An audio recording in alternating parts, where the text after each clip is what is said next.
Okay, it's 7 o'clock. My name is Eric Moore. This is a town meeting study committee. Our meeting to February 11th. I'll move into roll. Actually, we need a clerk for tonight. I think I will clerk.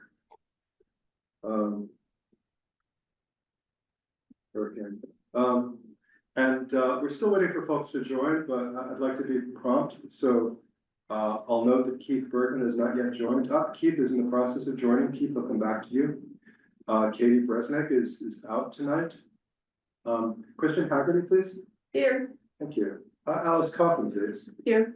Eric Moore, present. Parashar Patel, please. Here. Thank you.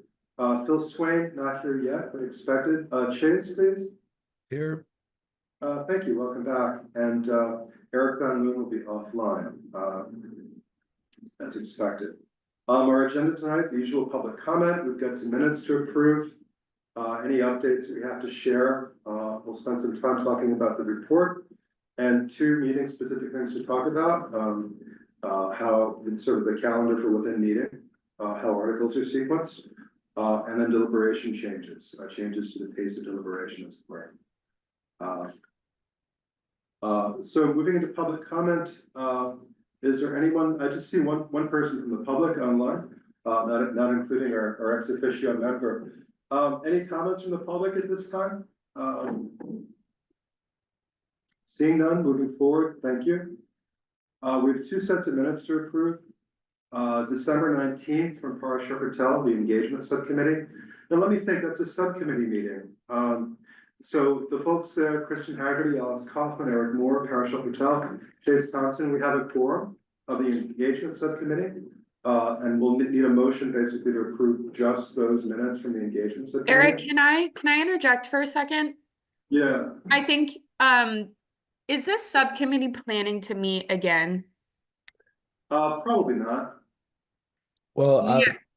I apologize. I was hoping to, and guys, I'm sorry for my absence. My family and I have been quite sick, and I think I dropped the ball here on this. I would like to try to keep it going, but Eric, maybe you and I can take that offline. Sure. I mean, given my gut is let's fold it into the regular committee meeting. But let's talk about it and see what makes sense. Okay.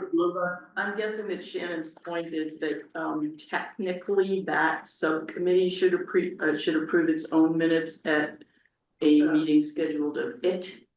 I see. Yeah. So we can't just like boom have a subcommittee meeting because we need notice for that. So Chase, we're gonna have at least one more meeting. Well, the other thing is worst case scenario, if you don't have another meeting, I would be comfortable permitting the chair to just say they're approved. And I think that that's something that other committees do, like when there's the last meeting of this committee, there's not going to be another meeting to approve the meeting minutes. The chair will just approve them. Okay. Well, and the other thing you can do is just schedule that subcommittee at the same time as the next town meeting study committee meeting. Yeah. And they both meeting and you can. It's sort of like how we did special town meeting last year. Yeah. Yeah, got it. Chase, we'll talk and we'll figure it out. Parashar, thank you for the minutes. And then we have minutes from January 28th, from Eric Van Loon. So I guess then I'd like a motion to approve those minutes, please. So motion. And a second, please. Second. Wait, did I just get this wrong?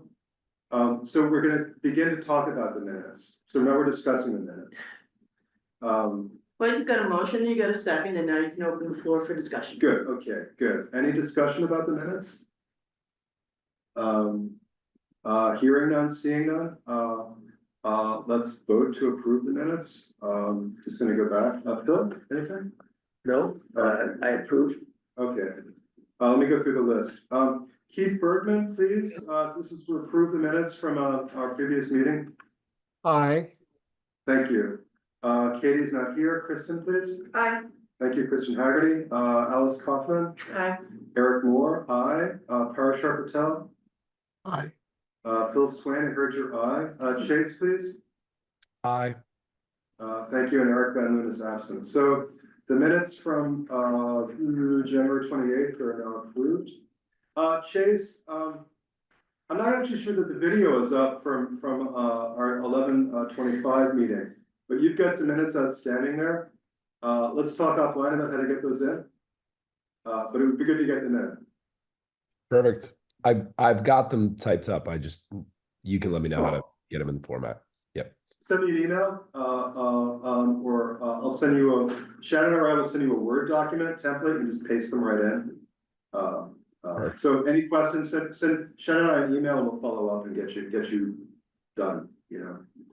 Cool, thank you. So updates, meetings, I have to apologize for all the Tuesday meetings we have. We're working around the select board. So tonight's meeting, we'll talk about the report, two things I already mentioned. I'm thinking the meeting for the 25th, close out any questions we have around ADA and remote accommodation. And then to talk about the meeting days of the week, meeting timing and meeting duration. Then March 10th, anything around handling citizen petitions, and then meeting locations in particular, what I call, the organization of within the space of the meeting, and also different alternative locations for meeting. And then last meeting in March, I think to talk about sort of what we see as the biggest impacts, ranking by impact, positive in a positive way, the different things that we've talked about as recommendations and changes. And then also to talk about compliments to the hearings and meeting. A little bit more detail, I won't get into this, I'm assuming people have read through this, the agenda for the meeting on the 25th, the meeting on the 10th, and the meeting on the 24th. And I'd like to ask the committee if there's anything that you feel that we should add to the agenda for any of these meetings. Are there things that we're missing that we definitely need to talk about at this point?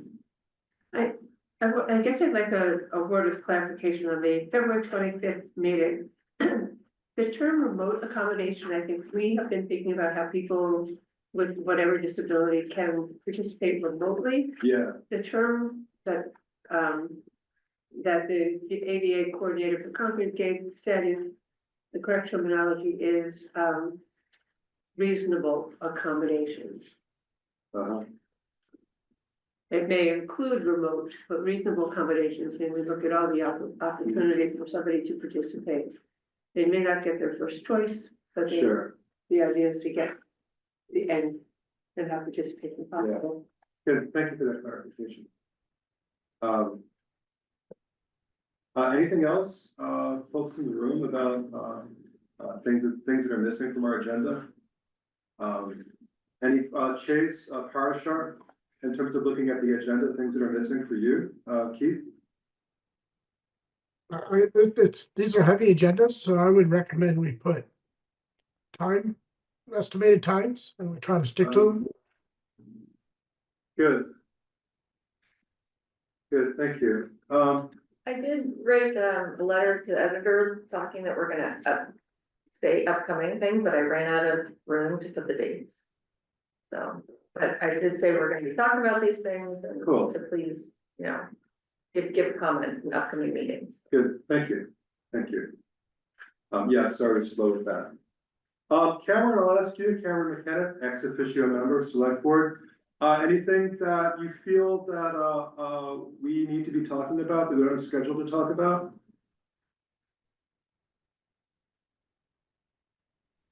Sorry, there was just coming on onto the camera here. No, I don't think so. I mean, I think the only thing that came up in the select board conversation was more around the proposal for like asking the town at the start of town meeting around the clickers. And I think that, I guess my understanding was that was maybe going to be addressed on March 3rd at an upcoming select board meeting. Okay, that's out of our hands at this point, and it's the moderator's discretion, right?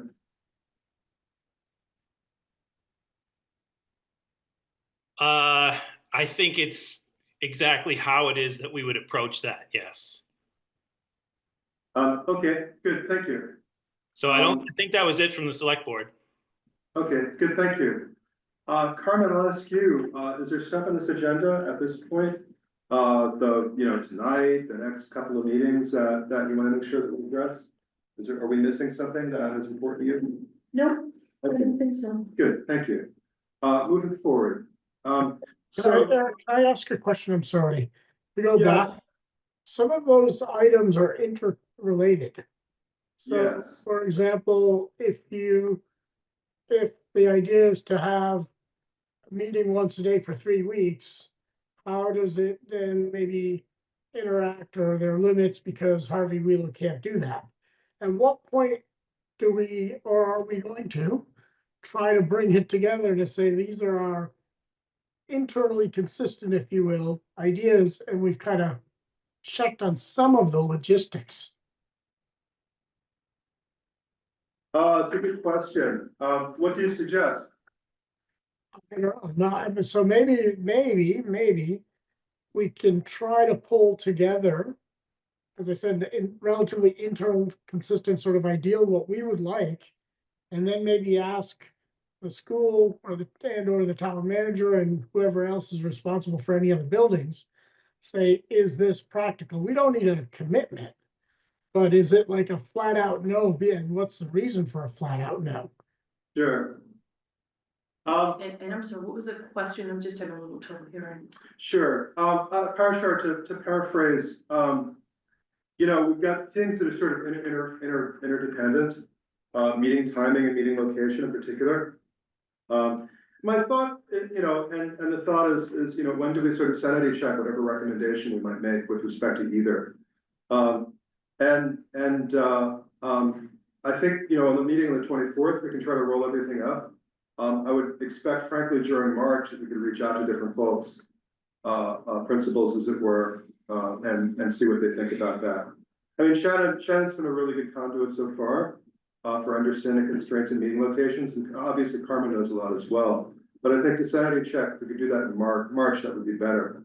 Because I think, really, we want to have a rough cut of the draft for the report by the beginning of April. And some more information can come in, but, I'm kind of like thinking code freeze, so to speak, or feature freeze at least by the end of March. All right, thank you.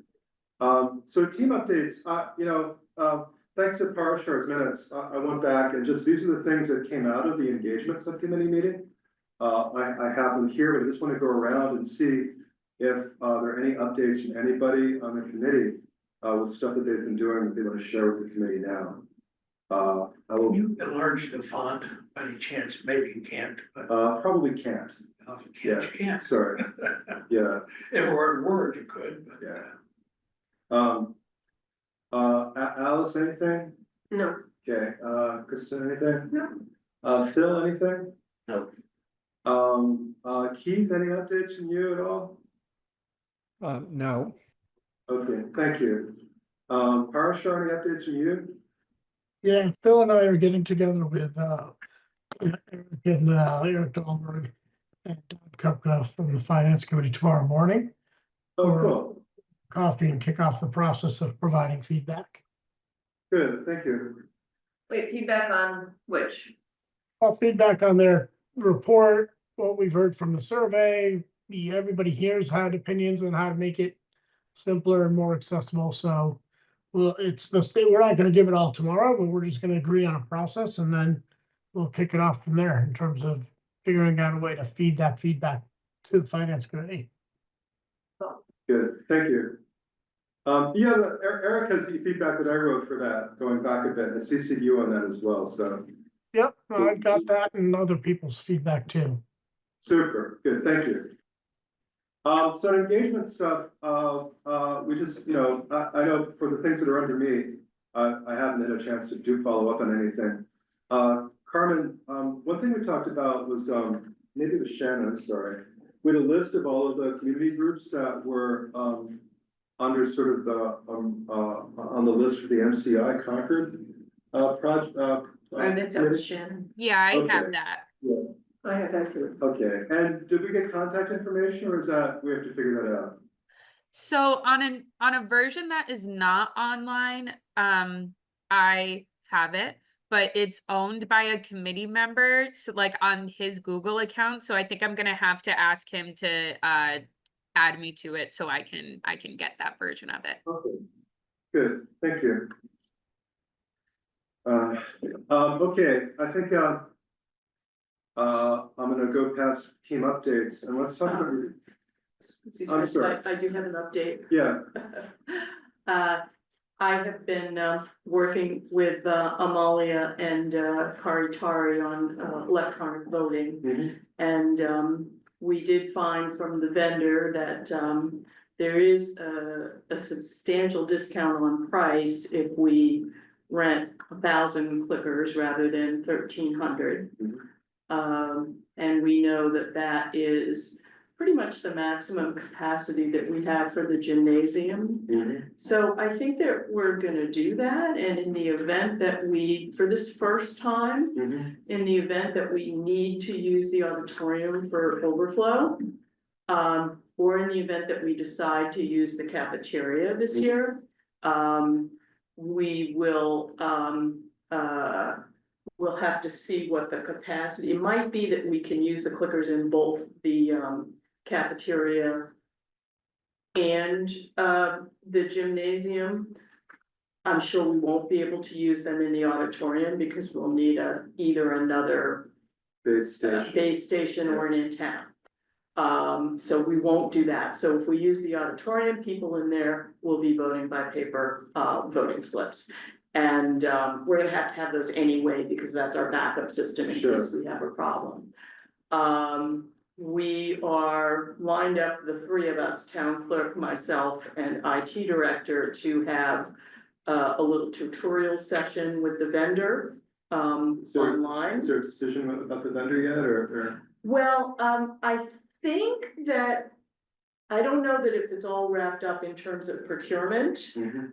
I think it is, because I think there was a request and we only got one, well, we got 2 responses back. Maybe we got 3. But in any event, this is definitely the lowest bid. Okay. So I think that we're okay for procurement purposes, but Amalia is double checking on that. So the vendor And so it'll be names, Viridia. share that, okay, Yeah, Meridian. it'll be Yeah. Viridia. These are leasing, it's leasing, right? Hmm? It's leasing. Leasing for this time around, and Yeah. Amalia feels really pretty strongly about that Oh, yeah. until we've had a chance to assess the technology, go through one run with it, and until our IT people are comfortable that they can do it in-house and that they wanna do it in-house rather than paying a vendor to be here and handle it. Also, the 3 of us are going to Westford Town Meeting in May to observe them going through their electronic voting process with the Meridia system, and they've been great. Their IT director has been talking to our IT director, I'm in touch with their moderator, and Kari is in touch with their clerk. So that's the update on electronic voting. Good, thank you. Oh, and I guess the other piece of the update is that, as I mentioned at our last meeting, I really do think that inevitably there's gonna be a vote on the floor of town meeting on the question of how we put electronic voting to use, whether we reserve it. And the key question is, do we reserve it only for counted votes and for votes when there's a successful motion to have a secret ballot, or do we use it for every vote? And I do have the authority to make a rule up front, and then any voter has the right under our procedures in town meeting time to make a motion to fix the vote in a different way. So if we're gonna have the vote anyway, I think it is a lot more efficient to just have the vote up front. And to do it as a preliminary matter, we will we'll have a couple of sample questions. Everyone will see how it works to use these clickers.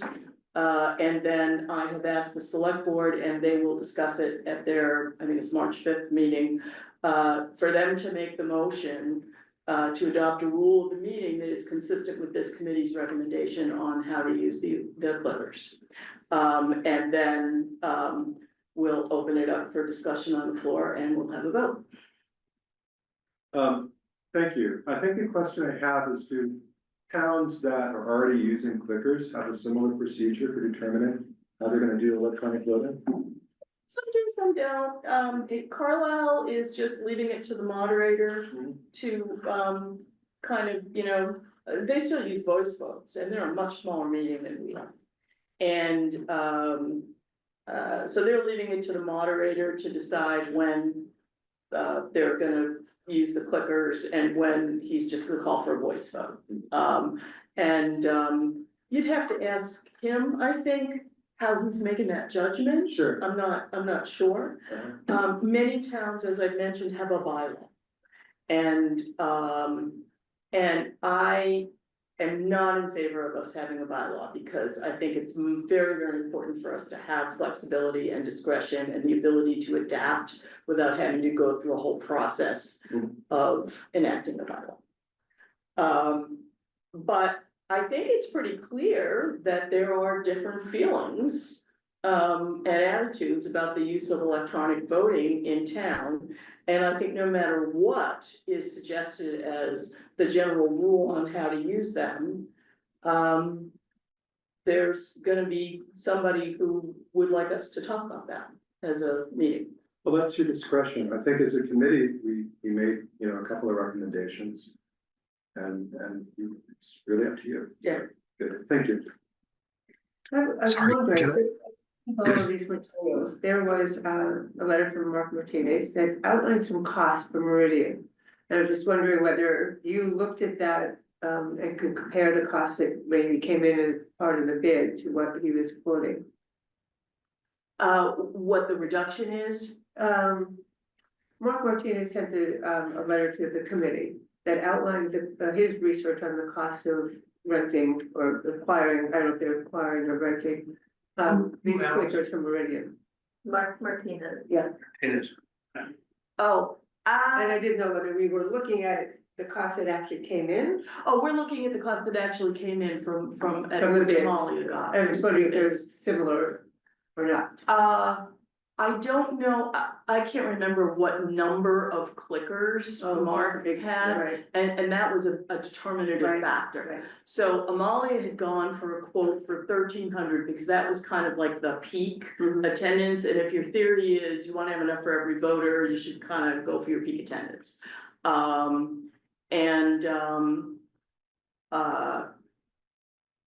But, we decided to scale that back to 1,000, which is kind of more consistent with that, when we hit a peak, it's more likely to be that than it is 1,300. You never know, when we'll see how this warrant shapes up.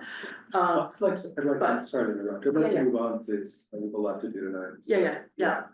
So, I'm moving into discussing the report, that we're gonna produce. I think, the real topic I have for everyone is what do you wanna contribute to the report? But, we'll come back to that. I think, last meeting, we talked about the audiences of the report. I think we were in agreement with that, and I think one takeaway was that, Town Meeting Study Committee of 2050 or other towns, the report is not, we're not writing a report for them. We're writing a report, so that we make clear recommendations to our principals, including our moderator, the select board, town staff, FinCom. We have two audiences within the public. I'll say the casual reader, and Chase, I think, you kind of like exemplify that reader, I'll say. In the sense of, town meeting, what is that? Going back, right? And then the critical reader, folks who are, perhaps town meeting regulars or have a strong investment in how we do things. But for our public audience, we want to be able to have a report with some pretty plain language, which is not what I'm good at. So, Definitely plain language, I Yeah. mean, because I think when we're asked to revisit town meeting, it's because people say, this can't possibly work, there's only this percentage showing up. And so I think that's the audience that we're writing this for, mhm. as the people who don't think that town meeting is a legitimate form of good government. And I think that it can be demonstrated that it is a form of good and effective, cost-effective government. That's, I think, the third reader, and that is a skeptical reader. You know, the town meeting skeptic, I mean, yeah, why else have we been doing all this, you know, like, because if everything was, I mean, and I think that's a relatively few number of people, but I think they're the people that continue to bring this in front of us, this just can't possibly work just based on the yeah, number of people who show up, and yeah, so regardless of all the recommendations we make, you know, each time somebody's gonna have that, so this report should be like, actually, these are all the things that we looked at around kind of, you know, those concerns. Good. So that to me, I think is, because I haven't seen any recommendations we're making that kind of weren't made 30 years ago, or unless we really kind of go boldly different. Mhm. So I just want to avoid in another 10 years, another 2 years, you know, people coming and saying the same thing Good, without having something relatively straightforward to look at. good, thank you. In terms of timeline, Carmen suggested, I think, May 5th as a deadline for getting something to the printer. Shannon, you may have a different date in mind, but, you know, practically having something that's print ready for May 1st is about right. That says that we've got February and really February, but also in March to finish our recommendations, whatever collateral analysis we're doing. And really to be writing, in March. And in April, again, looking at the timeline, I was talking to Eric Van Loon a bit. You know, his take, and I agree with him, is that for a meeting on April 7th, you know, in the packet, we'd like to have a rough cut of the entire report for the committee to review. I think that would really be in terms of making sure that what we're saying is correct, as it were. And then, you know, just 2 weeks later, and for the packet, a good edit of the entire report.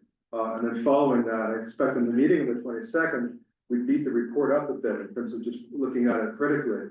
And then, you know, the following week, basically, turning around the final copy of that. So that's soon. You know, yeah, Shannon, I'll recognize you, please. Yeah, I just was wondering how many copies of the report you wanted printed. I guess that wasn't something that was really on my radar, that we were gonna print hard copies of it. But like, was the goal to distribute them at town meeting, or? I don't know, Carmen raised that, and let me just ask Carmen, what do you think? It's a really interesting question. Some of it depends on how long the report is. My memory is that the town governance study committee Oh, it's report is Like this, huge, and they yeah. did not print a lot of copies of Yeah. it, you know, I don't believe that there were 500 copies to pick up at town meeting, but they did a presentation on the report. The report was available online, and if this report has an executive summary, I think the executive summary could probably be included in the town meeting briefing book, which would be a nice thing, with a little QR code. If you want to read the whole thing, go here. Good, thank you. Chase, please. Where does this report get published? Is it just on the town website or? Yeah, essentially. And you know, an insert in the briefing book for town meeting. It could be something like the FinCom report that is a little standalone thing. So we have to come back to that. I think it's worth thinking about. At the very least, I think having an executive summary in the briefing book is a good thing. I think, you know, to have, if it's a 10-page handout at meetings, that might be a good thing as well. You know, 75 pages is something else altogether in terms of how we think about that. The other thing that will happen, of course, is that the whole report will be in the town archives and, you know, available through the town clerk's office and probably available at the library, so. Yeah, so I'll just remind the group on the town meeting calendar, that it looks like the deadline for the completion of the briefing book is May 6th. So, you know, that's shortly after this, like, penciled in date of May 1st. But so, you know, if we're just hoping to get an executive summary in there, I think that's totally fine. But also at this same time, I'll be having to get the briefing book print ready. The town meeting coordinator has spoken. Thank you. Chase, this is Prasha. I was curious. You asked where it's gonna be published. Did you have some other thoughts around that? Yeah, I guess I'm trying to think about who is the audience that this is meant for. If it's meant for the average citizen, then I would put it in the same category as the other content that's going to be discussed at the town meeting of like, we got to think about how to get this disseminated more broadly and in a way that people want to consume. If our audience is just the people we're making these specific recommendations to, then that's probably fine to put it on the website and hand them a report. But I just wasn't sure who the intended audience is. Yeah, and I think maybe another way to think about it is it, well, physically can sit electronically on the website. Maybe Eric, at the end, you can write a brief paragraph, brief letter to the Concord Bridge. And they Yeah. could have a link, right? Link to where it goes, things like that. Is that what you're thinking, Chase? Maybe it can be put into school updates or whatever. Yeah, Electronic but updates. it could be a logical first target for me to take short form attempt at and create Sure. type of video content around or something. Yeah, Good. Yep.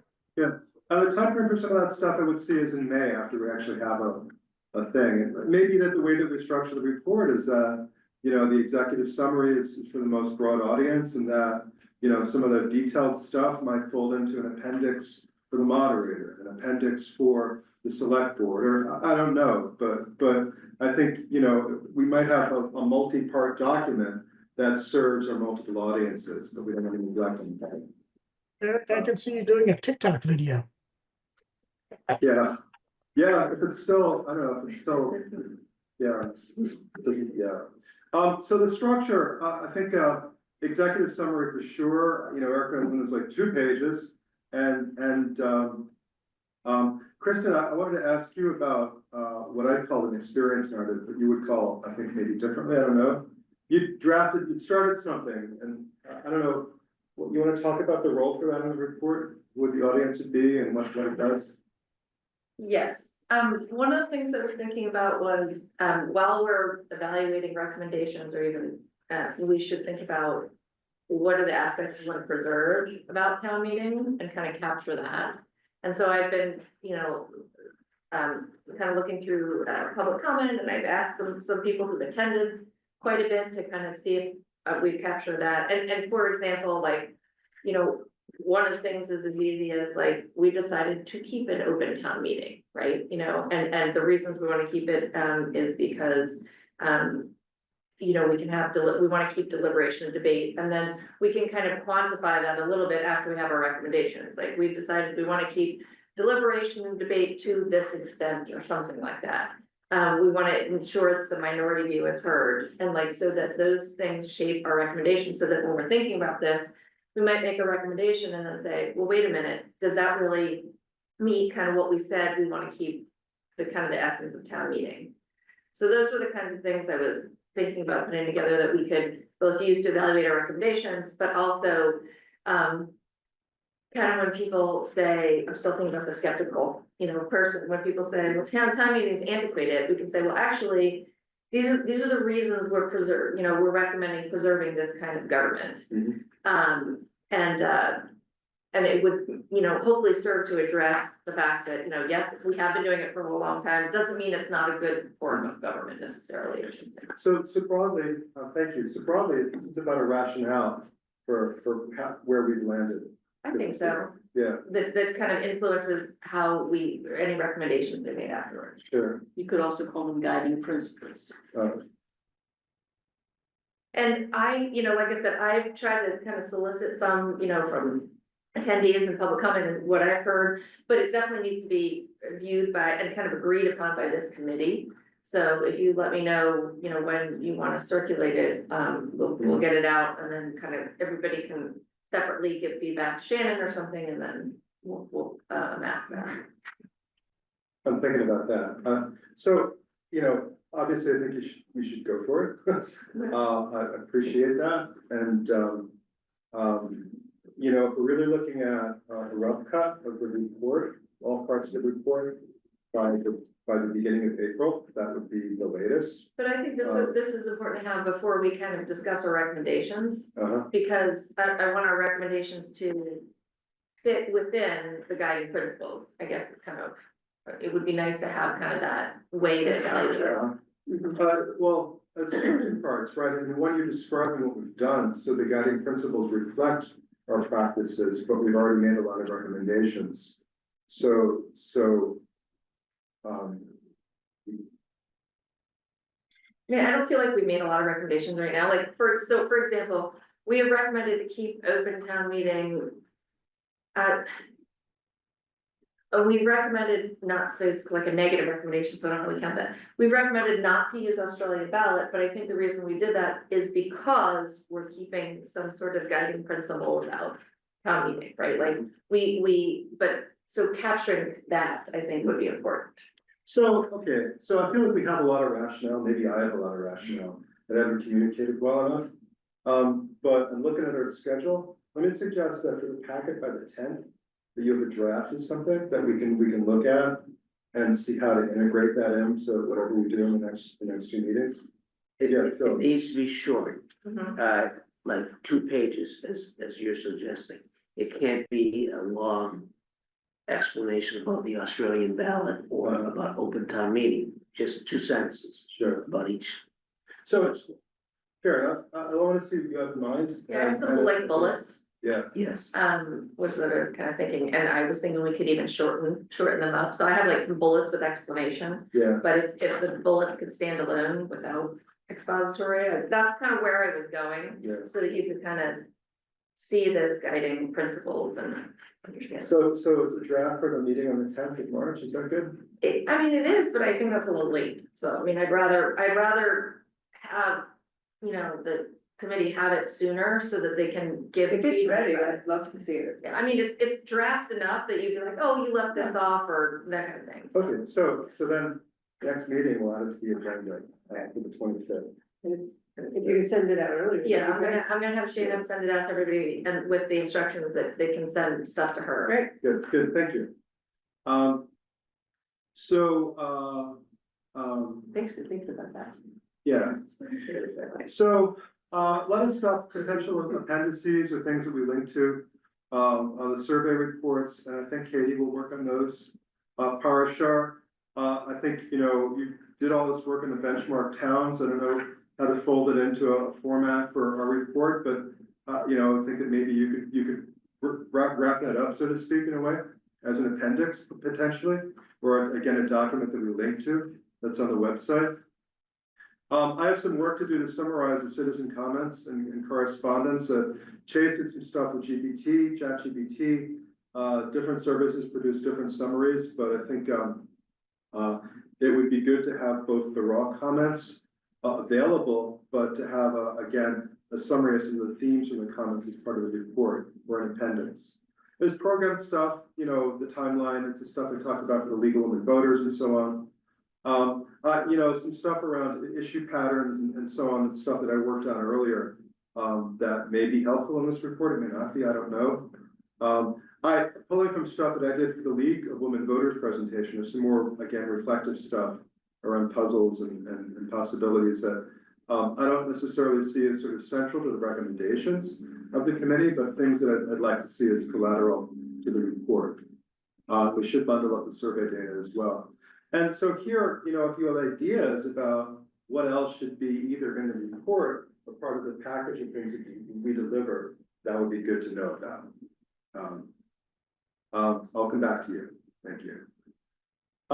So I did this long talk for the League of Women Voters in December, and this was the structure of it. I think, you know, I don't know that this is exactly the format that we want for the report, but the program bits I think are reusable for our report. Certainly the survey material. The thing that I want to explore with this group is you know, these 4 different recommendation areas. You know, for the report, if, for example, you know, I'll just say, you know, if Alice, for example, you were to look at accessibility in terms of the recommendations, the things that we explored for accessibility, and write up basically, you know, our recommendations, what the status quo was, you know, what we saw as issues and our recommendations, that could be a chunk that you or someone else could take. So again, the idea is that looking at the recommendation areas, that folks in the committee could take ownership of writing those things up that way. And, yeah. May I ask, does accessibility include more broadly expanding access to town meetings so that it includes, for example, remote participation and Yeah, babysitting and things like that, not just accommodations being made? exactly. You see there's a slide here. You know, 2 themes, more can participate overall. Okay. And that, you know, that includes remote participation in voting, and timing. And then the more can participate, some that matters most to them. Yes. And you know, these slides, again, these are from the league presentation.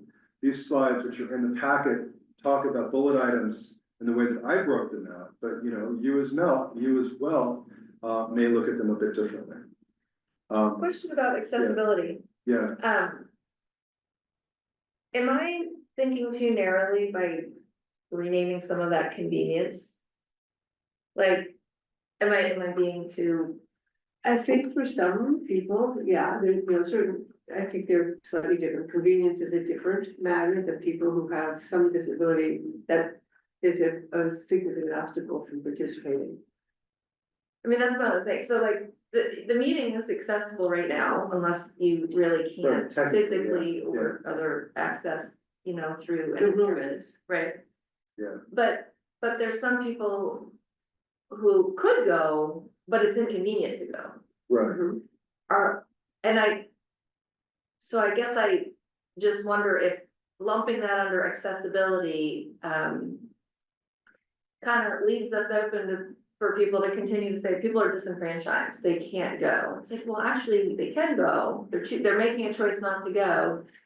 So I'm just wondering if, because when we talk about these discussions, a main reason that people don't go is because it's like 10 or 12 hours out of their life that they do not want to spend. Mhm. And so we're trying to shorten that, but we're not going to shorten it appreciably enough Mhm. that they're going to say, oh, well, now I will, you know, attend, you know, 9 hours instead of 12 hours. But, so, you know, at what point do we offer convenience in exchange for, like I said, kind of the purpose of the meeting, things like that? And so I wonder, when we discuss accessibility and really making sure that it's inclusive of people who absolutely, like I said, who want to be there, versus people who we're trying to entice to be there by making it more attractive and harsher, maybe he is. Yeah, please, Parashar. You're on mute. Parashar, you are still on mute, I'm sorry. Okay, sorry about that. It's So, okay. are these the same 4 themes that we had talked about at the beginning of the process? Yes. If I remember, you had, I don't know whether there was 4 or 5 pillars, or I forget what you call them. Are they the same ones? In terms of the solution areas, yes. We talked about, I forget what it was, but we had some goals pretty early on. And then, you know, we sort of mapped those goals to these themes. So that's a fairly stable sort of set of categories. Okay, yeah, I just want to make sure we're using the same words for the themes that we started off with. Yeah. Okay, perfect, thank you. Yeah, and you know, for some voters, the issue can come down to convenience, right, or inconvenience, as the case may be. But, you know, so I don't have an answer to that. I think. But just in terms of what we include in that category under convenience, Yeah. and when we talk about recommendations, we can, you know. So I recognize the word accessibility sort of connotes, ADA accessibility, but I think the way that we've talked about it from the beginning was making, like, really like affordance in the user experience sense, making it easier to get to the meeting. Not about your decision about. Or making it more fun at different points. We had the engagement subcommittee was talking about food trucks and babysitting and things that would make it more engaging. Yeah. I just don't know that I put that under accessible. No, I maybe put it under meeting culture, something like that, that's all, and we can These hash are- that out when we. Right, these are Yeah. sort of artificial, Yeah. but large categories, and we're gonna stuff them in, it sounds like. Once we have some drafts, we can go to town. Move it around. Yeah, Need some So- really so- fluid scissors. so here's a question, let me just go around, Alice, I'm just gonna start with you, I'm sorry. What do you wanna work on for the report? Do you have a sense as to what areas you'd like to work Well, the on? two areas that I did more work on Uh-huh. were areas of accessibility or people with disabilities and understanding what it would take to change our form of government to a representative town government. Good, thank you. I'll take those two. Kristen, beyond the guiding principles or rationale, is there other stuff that you'd wanna work on? I'm happy to, make more concise the recommendations, so I'm happy to help you pare those down, because you said that might be a challenge for that, and or eating culture. Mhm. So my observation is that you're a much better writer than I am. Do you have any interest in editing? Oh, yeah, like I love to edit. Okay, good. We can. Good job, Susan. I love editing. Thank you. I'm very fussy, Um, but I love like editing. Good, thank you. Phil? What is there things that you'd like to work on? Well, I think the most important thing is, our recommendations on meeting procedure, Mhm, in particular the clickers. So I would be happy to work on that. mhm. And in general, anything to do with, the voting, voting procedure. I will also say that Kristen, I think, has a really great idea about user friendliness, and that's the way rather than accommodation, I would say user friendliness is the term that we should be focusing on. Good, thank you. Keith, I'm gonna go to you because I see your hand up and because you're next. What would you like to work on for the report, please, Keith? Communications, please. I think that has been my main focus, and I'm just delighted to see that the briefing booklet is going to happen in the form that's been envisioned and then some. And I'm just delighted with the way that the select board and the staff and others have agreed to undertake that new way of doing business, and I'm happy to help communicate what we're doing with communications. Great, thank you. Parashar, I'll go to you, please. If there's a place for maybe a couple paragraphs or some bullets or something around simplifying the finance committee report and what we're recommending, that would be something I can squeeze in there. You're, I think in my judgment, a really good critical reader. How are you for helping to edit? Oh, I'll provide edits whether you ask me to or not. Yeah. Very good. All right, thank you. I just missed somebody. Chase, what would you like to work on for the report? We don't have a section called out for engagement, but it fits in there somewhere. I was thinking that was sort of probably a different lens on communication than what Keith would probably tackle. It says engage, the word's in there. Yeah. So maybe I can take some of the things that we talked about at our subcommittee meeting and package them together as some, creative ideas and recommendations. I'm happy to take a first cut at that. Great.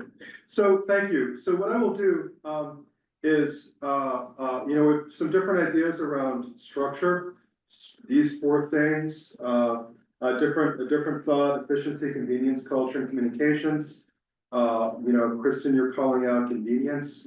I'll make a proposal around a structure again, and look at, just line up who's signed up to write what stuff and see where the gaps are. And then I can talk with Eric when he's back online, Van Loon, and with Katie as well. I'll see what I want to tackle as well. And so that'll be something I work on this week, I think, and certainly in time for our coming meeting. Because I want to make sure that we've got a name next to everything that we need to have in there. Also, you know, no surprise, I've put together a lot of collateral around some of this stuff. And so once we have names next to things, I'll try to collect the collateral that we have, and basically, you know, give you a packet, quote unquote, for what you might be doing. Let me go to David Allen, member of the public. You had a comment earlier. I'm behind the times. I was too timid in poking my hand up. I had something for the section before. I don't know if you want it now or if you want me to save it till later. If you can save it, please. Thank you. Wait, Yeah. you gonna remember? Are you like, Oh, I wait? remember. Oh, okay. You can be sure. Okay. It has to do with your very fine observation. Again, you know, from the League of Women Voters talk, these things, and you'll see them later. So I want to shift to the within meeting calendar, and this is a slide I made this afternoon. And Parashar, I recognize that you need to leave at 8 o'clock or just before. But the things we're going to talk about in terms of the meeting calendar, or within the meeting calendar and deliberation, I'd like to put them in context a bit. So, you know, the left column in bold, things that can go wrong with meeting, right? You know, and I think, you know, the worst one is that we don't do an adequate job as a meeting deliberating. And, you know, of course, this is job one for the moderator, and we've invested a lot. We have a lot of good practice now for making sure that we do an adequate job in deliberating. So it's not like we're inventing everything, right? It's this whole body of practice. Another, I'll say sort of ranked second in terms of my view as to sort of what can go wrong at meeting is, you know, a voter showed up to vote on Article 10 or whatever, and then we didn't get to vote, right? So, you know, the case where a voter turns out and doesn't get a chance to vote, I think is a real negative experience for our voters. And so things we can think about, you know, how we pace deliberation, we'll talk about that. You know, when are high interest articles scheduled? You know, deliberating on a schedule, you know, so that if we said it's gonna be Monday, it's gonna be Monday.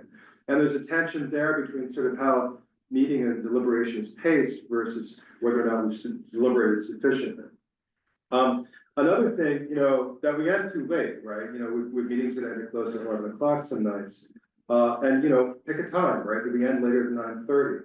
And so again, you know, how things are organized in the calendar, how deliberation is paced, that we have a richer consent calendar, things that help us end earlier.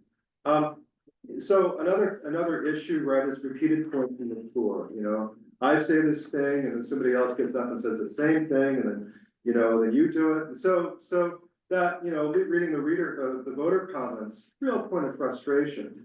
And so things that we'll talk about tonight, you know, norms, you know, for what we have to say, you know, how we deal with endorsements. You know, I support this idea too. Things we can look at that for that. Another issue, meandering points, right? You know, Eric Van Loon is a big promoter, a big proponent of 1 minute for pro or counter question. You know, that his view is that, you know, people need to just sort of organize their comments and get them in, and 1 minute's enough if you organize. So there's a tension there between being heard and actually informing debate. You know, another downer, so to speak, is when we deliberate more than needed. Now, we have the call to question mechanism, which is, you know, worked. Sometimes, you know, it might be hard to get to the microphone in time to call the question when you'd like to call it. You know, Eric and I, former moderator, were talking about, you know, perhaps the moderator checks in a little earlier than sometimes we see. You know, after 20 minutes of discussion, are we ready to vote yet? In other words, there's different things that we can talk about as recommendations or practices that help us, you know, sort of read the room perhaps a little bit more accurately. And then finally, multiple nights of meeting. You know, Katie has talked a lot about this, that you know, I can get a sitter for 1 night. And so I'd like to get as much done in a meeting as possible. And so, you know, but you know, we could also look in the way that meeting runs now, that the different committees sort of have their nights. And so we can see a trade-off here of do we stack, you know, high interest articles in 1 night so that all the big ones are, you know, showtime on 1 night, or do we spread them out so that we know when that article is going to be voted and so on. So again, in terms of context, right, things that really go wrong, you know, that go wrong in terms of experience for people. And you know, on the right, again, things that we're going to be talking about and, you know, changing or improving. And again, I think the issue is these tensions, because You can't just turn the knob all the way this way without breaking something on the other end. Does this make sense to everyone? Do you have any comments on it before we dive in? Marshall, thank you, yeah. I've got to run, but I just got one quick thought. Maybe it's organizing thought. Many of these are qualitative suggestions that are gonna depend on the moderator, right? And their judgment up there. A Right. few of them are what I'll call sort of hard and can be actually quantified. How many nights are we gonna do? Are we gonna cram everything, cram's the wrong word, but are we gonna use the consent calendar more often than we do? So what I would recommend that we do both for the report, but also as we think about this, but definitely for the report, is to identify, here's 2 or 3 recommendations that you can make a change, quantify it, measure it. Yes, we move from 3 nights to 2 nights, we spread the articles or we compress them, whatever that is. And then organize the rest, which are really a little bit more qualitative and up to the moderator. Because, and you know, Carmen's there, but like, if we recommend a minute, maybe Carmen adopts it, maybe the meeting adopts it, but maybe there are times when she lets it go past the minute because of the controversial nature of the warrant articles. So that I would suggest organizing our recommendations ultimately that way, if what I said makes sense. Good, thank you, thank you. Phil Swain, please. So, to me, this looks like a lot of recommendations for the moderator. And I don't think that's the charge of our committee. I don't think our committee should be telling the moderator how to run the meeting. It's an art. We should be looking at rules, overriding principles, but not the minutia of how the moderator decides whether there's a high interest article, how it's gonna be scheduled. That's the moderator's discretion. And if we don't like the moderator, we can unelect the moderator. But otherwise, we should not be dictating how to, because the moderator has to balance things during the meeting. Oh, I'm glad you said that. Thank you. That's not how I've been thinking about it, so I think that's good to hear. So in other words, we might make a recommendation that says we should try to have meetings that are less than 9 hours in total or something. If we made a recommendation, and then the moderator could take that under advisement and maybe do a number of things to try to say shorter meetings were the recommendation. Oh, that's okay. That's really interesting. The moderator, for example, could say, okay, if it's 9 hours, I'm gonna have to limit comments to 1 minute. Yeah. But it's up to the moderator to decide how to do that. So. The moderator has any questions? One second. So your point's well taken. I think, you know, we can go, oh, meetings should be, you know, what do I want to say? So I think that we can recommend some things that might be unpopular for the moderator to do, but that might materially help meeting. And our recommendations give some leverage for the moderator to make changes that could materially improve meeting, but that might be unpopular. So that's one way to think about it. Yeah. Yeah, good, thank you. Carmen, please. I just wanted to note that, the third thing that the select board, will be, taking up at its next meeting is scheduling the meeting for 6:30 instead of 7. With the expectation that there will be a motion to take up no new business after 9:30. See how that works. Thank you. And it's funny because I'm thinking like the recommendation is not necessarily that it happen a night or a 9-hour meeting or whatever. It's like, you know, have the meeting as short as possible, but you already know that, right? The moderator already knows that. So it's like, that's not really a recommendation. What do we So- need a committee for? Right. You know, if we're gonna say that. So that's the only thing, because I think you've captured the trade-offs very well. Yeah, and I think that perhaps part of our job as a committee is to help guide these trade-offs. I mean, you know, the moderator has, you know, the person on their feet in the room has to make those decisions, but, you know, our tradition has been, job one has been to make sure we as a town do a good job of deliberating. You know, and as we talk, just sort of see, how can we increase the pace of the meeting? You know, there's some things that the moderator might choose to implement. Alice, please. So, you know, that's exactly what I'm thinking about, like in this meandering points comment.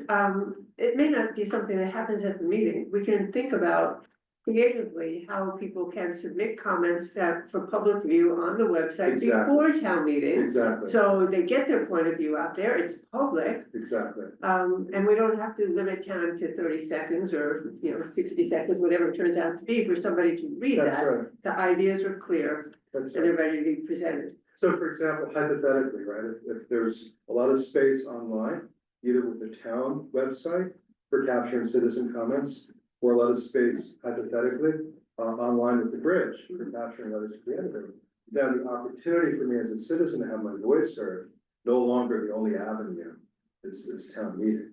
And we can come back to thinking about town meeting really as kind of a work meeting. You know, yeah, You know, we know the opinions of people. And people who want to get up and speak or maybe asked to submit their 1 minute or 2 minute statement online in advance. yes, please, David Allen.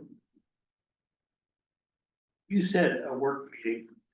I take this from the point of view of a citizen coming to do what they are amazingly enabled to do with this direct democracy, which is deliberate and to vote.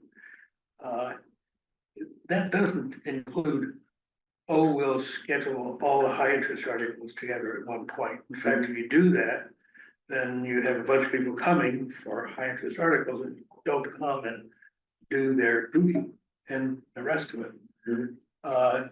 Additionally, decent deliberation doesn't happen in 1 minute. I'm sorry, it doesn't. I have myself participated in all kinds of meetings where 1 or 2 minute limits.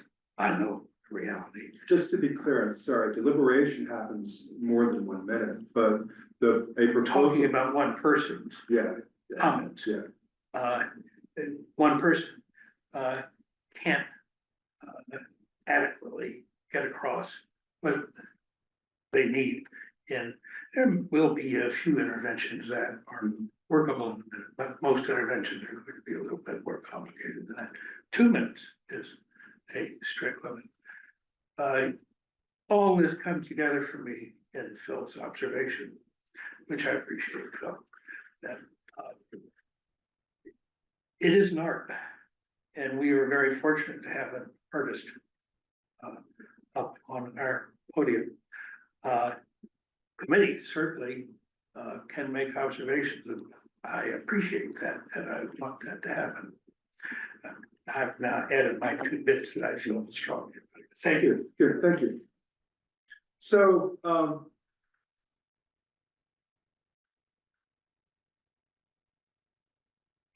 so Carmen, just broadly speaking, what recommendations would you most welcome? Let me think about this. I'm gonna come back to that. So we have a few things to talk about. I'm gonna assume that it's worth talking about them, and see where we come out. And I think I'd like to come back to the questions to sort of what's really valuable for the moderator. I mean, you know, yeah, we have a really skilled moderator now, and, you know, chances are the next one will be pretty good as well. But whoever that is, will need time to sort of, you know, get to the level that the previous moderators have been. But I think, you know, part of the work of the committee, I think, is to identify what's working really well and suggest that we hold on to that. Part of the work of the committee, in my view, is to identify where we can improve and to make recommendations that are credible, plausible. I think, you know, how do we make it better? I think, you know, I'd like to get a little bit better, a little bit more granular than it just should be 9 hours. But so it's an interesting question, right? I'm expressing my view and I respect your view as well. So I have an answer for that. So let's talk about the consent calendar. Currently the consent calendar, we have one, it's an established practice. you know, the select board and the moderator meet to propose and approve the consent calendar. And then at meeting, you know, it's, what is it, 5 voters can move to take something off the consent calendar, so it's easy to take something off. It has been 10 since we Yeah. did it. Okay, 10. So in terms of changes to the consent calendar, you know, I think, you know, one thought of is, should we just put everything on the consent calendar? It's almost like zero-based, it's like a zero-based calendar, right? You know, everything goes in the consent calendar and we wait for somebody to take it off. But we know that, you know, the school budget, for example, doesn't belong in the consent calendar. The town budget doesn't. You know, some enterprise funds or whatever probably don't, but or probably do, but you know, there are things that we want to, that sponsors want to talk about. Do you feel, Carmen, that you need any recommendations around attempting to put more stuff in the consent calendar? Is there value and what the committee can say about the consent calendar? Well, I think that, I'm mindful that the last study committee, their recommendation with respect to the consent calendar is, we like it, keep using it, use it more. Right. And I think that,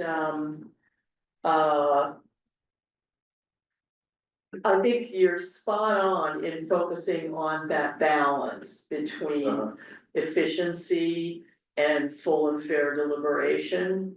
And anything we put on the consent calendar, we're not deliberating, right? Right. The deliberation presumably has happened beforehand because Right. you've had a hearing on it, you've had an opportunity to ask questions about it. It's been in the warrant, it's gone to everybody's house. Boards and committees have made recommendations and the meeting is able to decide, we don't need to talk about this anymore. And we're ready to go. So, you know, that's kind of, if you think about this as kind of, you know, a bell curve, or, you know, or trade-off curve between, efficiency and full and fair deliberation. That's one end of efficiency, right, is the consent calendar. And if it only takes 10 people to pull it off, you know, you don't need a majority vote, you know, it only takes 10 people to pull it off, to pull something off for full deliberation. That feels pretty safe in terms of the comfort level that people have. But as the moderator, I like to know that people like the use of the consent calendar, they're comfortable with how we're using it now, they'd be comfortable if we put more on it. So for example, there is almost never any controversy about the Community Preservation Act appropriations. But we spend half an hour on that article at every meeting because there's all these projects and they're all interesting and they're all valuable. Last year we had an amendment to that, right? I think it was. Every once in a while, there is a particular project that people want to talk about. And it is totally possible to split that article up and pull just that project off if you put the whole thing on the consent calendar. So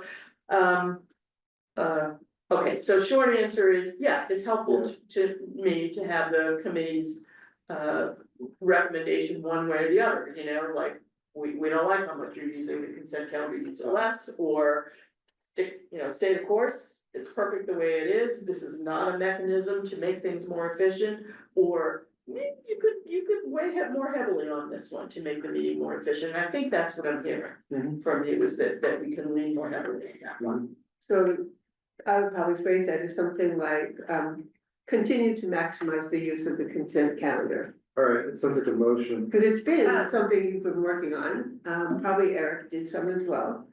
And so the idea is that we will continue to maximize it without constraining you or giving you ideas, exactly what those things would be. I second Alice's motion. Okay, any discussion on that? I want to think about that for a minute. Yes, I have some discussion. Can I ask a question? Kind of being mindful of Phil's reminder about not dictating to the moderator. Could we do a survey where people rank their tops, like, once the warrant comes out, right, people see all the articles. Could we say like, you know, rank your top 10 and just see Yeah. if people all said the same ones, like, rank the ones you wanna hear discussed. Yeah, so I don't. But that kind of takes the power away from the moderator. I was thinking to see if it would influence your thing. And what I would imagine would happen would be largely what you would do anyway. So I don't know that would do it, but I don't know if that would make you feel any better about putting more on the consent calendar, because you're like, okay, well, the trend is that everybody wants to talk about these things that I was not gonna have on the consent calendar anyway. So I don't feel, you know, awkward putting more on the consent calendar than I normally do. I use the hearings for that. Yeah, okay. You've also mentioned, you know, looking at the bridge, looking at public Yes, discourse around it as well. yes, yes. Yeah, looking at the temperatures as well. Yes, and, you know, and then, I'm not a big social media person, but every once in a while, you know, I'll see something on Nextdoor that, you know, somebody is excited about a particular article and a couple of other people talk about it. And that's really the only other place that there's a, Like a Facebook community. yeah, not on Facebook, but there's another chat room. Yeah, there is. Yeah, what is that, Alice? There's the original Yahoo group in Concord, it's still Yeah, not there. Okay, yeah, I've been in there a couple times to see what's going on, but. It's the meeting in Concord. Yeah. Is a Facebook group. So. We have to trust our moderator. Yeah. And I think that's part of the whole idea. We elect the moderator every year. We have to trust the moderator to understand the pulse of the town. Then I think we have to communicate to the rest of the town, like, you know, yep, we elect somebody who, you know, we can see what she's done, you can, you know, this is about how long the meetings are, they're probably gonna be about that long. And then we're kind of educating about why they can be that long, type thing. And I should add also that, I do consult with the select board. I, you know, give them a draft of the consent calendar, and it all has to happen quick, you know, in order to get it published in time, you know, meet the publishing deadlines. But, you know, as soon as the last hearing concludes, I put together the consent calendar, I get on the select board's agenda, and then attend their meeting, and we have a conversation about the consent calendar. That's a public meeting, Yeah. people can comment. And there certainly have been times when the select board has said, I think we should take this one off. Or they have said, why isn't this other one on the consent calendar? And I've had some things, So the consent calendar is the enumeration of articles on the consent calendar is under the purview of the moderator. It is, yeah, so it is my proposal, it is moved, it ends up being in a motion that is made by the select board. But I put it together based on the, based on my read of the community and my read of the, of what's happening at the hearings, and also it's a historical thing too, because, you know, you go for years and the same thing comes up in a certain, so, you know, for example, we know that when we get to the income based senior tax exemption, we know that we talked about this 4 times at town meeting, and every time it gets broad support, so we don't need to talk about this again. And it makes, I believe that it makes sense for me to do it because I'm never sponsoring an article. I am the process manager. But it's The also. select board is sponsoring articles, and so, it, you know, so for them to put that together, you know, it could expose them to being accused of putting a finger on the scale, which I don't think they would want to do. So I'm just confused about one point, and I'm gonna come back to a motion. So the moderator has purview about what goes into the what goes into the consent calendar. And then by custom, the select board puts a motion before meeting to approve. Yeah, and then we put it in front of the meeting, and then it's up to the meeting decides. and people can take it off. we give Yeah. a really low threshold. So that if there's 10 people who, oh, I don't wanna hear about this, then. Yeah, understood, but, Yeah. you know, but you as moderator could also put the motion before the meeting, but by custom, you work with the select board. Moderators don't make motions. Okay, so somebody would need to put the consent calendar Right. forward, I see. Right, the same as, you know, under regular Robert's rules, you know, the chair of a committee doesn't make the motions. somebody I else see. does. So that's why this discussion around a rule of the meeting for clickers is relevant to the select board, because they make Yes. a motion for that. They would make a motion, I'm not gonna make a motion, so if We you wanna have, recommend it to the select board to make that. yes, exactly, Okay. that's good. why. So Alice has made a motion to recommend continuing to Maximize the use of. maximize using the consent calendar. Right. It's been seconded, and I think that's. Good, let's take a vote. So, the motion again, Continue to maximize the use of the consent calendar. good, it's a recommendation to the moderator. Mhm. Keith, please. Aye. Katie's absent, Kristen Haggerty, please. Yes, although I would. You know, I hope that is considered like to. Maximize is not quite strong enough, I think that what we're hearing is to use it more, but I acknowledge that we're still. That it's up to the moderator, so yes. Thank you. Alice Yes. Coughlin, please. Eric Moore, yes. Parashar Patel has had to leave. Phil Swain, please. Yes, Chase Thompson, please. Yes.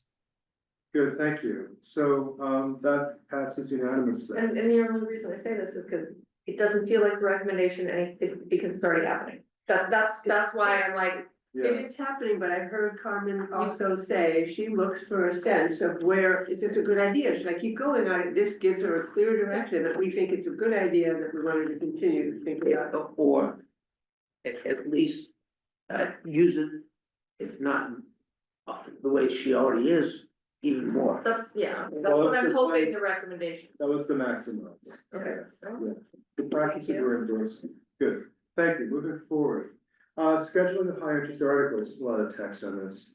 So right now, the real question, right, is when should we be doing high interest articles, right? I mean, there's a judgment of the moderator around what makes this high interest or not. And I don't think, you know, we have a lot to offer there, that the moderator's not already doing. You know, the question's gonna be, really, it's item B, right? Should high interest articles be pinned to start at a specific time and a specific vote on a specific night? And you know, what are the consequences of doing that? Do we want to do high interest articles all in one night, where we stack everything up? A survey like that. But you know, there are consequences to that, right? Because we can't do 5 high interest articles and have a meeting that ends with no new business by 9:30 in all likelihood. You know, or can we look at high interest articles across multiple nights? Again, we come back to Katie's comment that, you know, I can get a sitter for one night, I'm gonna get as much meeting in as I can. You know, so that, if it's multiple nights, the time constrained voter has to choose about where they're gonna participate. What do, we wanna say about high interest articles? I mean, you know, clearly we have the practice now where the moderator identifies them and the moderator figures out how to schedule them in the context of the meeting sessions. Are there changes to the practice now that we want to talk about? I could see a recommendation that is advisory, as all of these are, that says, it says something like, consider, in this case, consider, having one evening for all high interest articles. That would be a change in how we're doing things, considerable change, but how you order those, it meets what I'm hearing. Citizens are saying that I'll come to town meeting one night. And by one night, like the person was very upset who left because she Right. didn't get to vote. If we know all the articles are one night, you schedule those on that night, I think we could try it, that's a change. And it's a recommendation that I think we had heard that they wanted to try. So I'll push back on that. Yeah. So that means that, I don't know how many high interest articles you would say that we had last Yeah, I was year. gonna say. 3 or 4. Yeah, You know, we had. Well, there was only, I we think, have special. did we have any designated for high interest? We maybe had one. You got at least one. Well, we had the Probably school budget, we had Ellen Garris, and it wasn't designated, but Probably in at least- fact it was. It wasn't designated well, as an aside, I'm gonna ask you a question about that because I'd be interested in your feedback, but go ahead. Yeah, so we had at least, practically speaking, at least two. So we could have done both the school budget and Ellen Garris and had you designated at that on one night, but that would have been a full night even. So. Although but- we didn't know, I think we had not anticipated that Ellen Garrison being an entire night, almost an entire night. Yeah. Um, But here's the thing, right, is that, well, Biden said that, didn't he? You know, if we wanna cap meeting at no new business after 9:30, or if we wanna go home at 9:45, right, we can't have so much stacked for one night. but if there are 3 high interest articles, and you give each one 1 hour, 6:30, 7:30, 8:30, 9:30, you're done. Give each one 1 hour, so we have to make sure. Well, you have to decide, We have to you look at the decide, total right? time budget, and We you have to say, cap, okay, right? I've got 45 minutes for each of these articles. Right, but Ellen Garrison, for example, we had a lot of talking to do about that. We did. Right, so they're capping that discussion of 1 hour, perhaps doesn't serve the deliberation, doesn't allow the deliberation that perhaps the town needed for that. So that's the trade-off to me, is if we stack them all up, you know, we're making a prediction and a budget around how much time we're gonna talk about. Well, to that Yeah. point, Which is true. did, when the discussion is long, was it varied? Or did we hear the same points repeated? So I don't, so is that Right. also relevant to this? And I think so, and it's tough, right, because, you know, I think that, this is a discussion I had with Eric Van Loon about this, and broadly speaking, is that, you know, a moderator can decide before we begin talking about the article, what the rule of the meeting will be for that, what the rule, I mean, the meeting decides, right? The moderator can say, look, this is a big one, I'm gonna budget an hour for this Let it get out, discussion, yeah. right? But, you know, or again, we can always call the question, we can call the question. But the moderator often says, well, I don't think we've been talking enough, right? So Right. I see long lines here, I'll turn Right. Yeah, microphones and- Yeah, and so if we have a lot of stuff stacked up, that puts pressure on the moderator to manage the pace of the deliberation. But that's their job. But that gets Yeah. people, you know, what are we trying to meet in our 4 objectives? Yes. One is to increase participation and getting people interested in the process of government. Right, You put all the high interest articles on one night, that kind of drives people who may be interested in a school issue and an environmental issue or something about voting. And that was Katie's suggestion in her comment included in the Yeah. package. She said, it's important that we schedule high interest articles on a single night. We can try this for a single year and evaluate based on feedback. And as you pointed out, this was the most favored recommendation according to our survey. And she thinks that would be beneficial to families. I hadn't thought about it this way, and again, because I'm kind of like the public comment I hear is like, well, people are just gonna leave and then they don't do the rest of it, and then they say, well, wait, that one was decided by 3% of the voters. yeah, So, you know, and I will have to like get over that, and so that's why I want us to evaluate what are our goals here and how well does this recommendation kind of serve the goal? Mhm. And one question I had, Carmen, do you want to ask your question to Alice no, first? keep going, You know how we can't clap or, you know, make loud noises? One of the things I was thinking of is, you know, like when you're online on a meeting, you can send like an emoji, like a thumbs up, so people are like, oh, you know, I'm feeling the same way. Can we do that in the meeting where like, you just said what I was gonna say, so instead of, when you walk away from the microphone, instead of me getting up and by the microphone, I put my slip up? so like- we have that as a follow-up item in this one. Well, So- and the reason I yeah. say that, would that mean fewer people need to talk, in which case the deliberation does not need to be as protracted? That's why I think it's wrapped The up. moderator is supposed to regulate that, like people getting up and say, I agree with Alice, or Right, I agree with this point, I would like to repeat that point. right, The moderator is I think under town meeting time, certainly under Robert's rules, the moderator is supposed to say, you don't need to repeat. right, Maybe you need the points big already made. finger, so like sit down, Right. some sort of a like gavel. She does have a gavel. I know. yeah. Yeah, So, so that's supposed, yeah, that's, so I generally am against making recommendations to the discretion of the moderator, but I think we should make a recommendation on this issue of high interest articles if we think that they should all be scheduled on the same night. Cause I think that would help the moderator, because the moderator then say, okay, I have 3 high interest articles, I can only do an hour for each. But I generally think we should refrain from intruding into the discretion of the moderator, because he or she has all these rules that they can regulate, including stopping people from repeating the same points. So, but anyways, so I move that we recommend consistently with the survey that high interest articles be scheduled on the same night, on one night. Keith, do you want to second that, or do you want to discuss?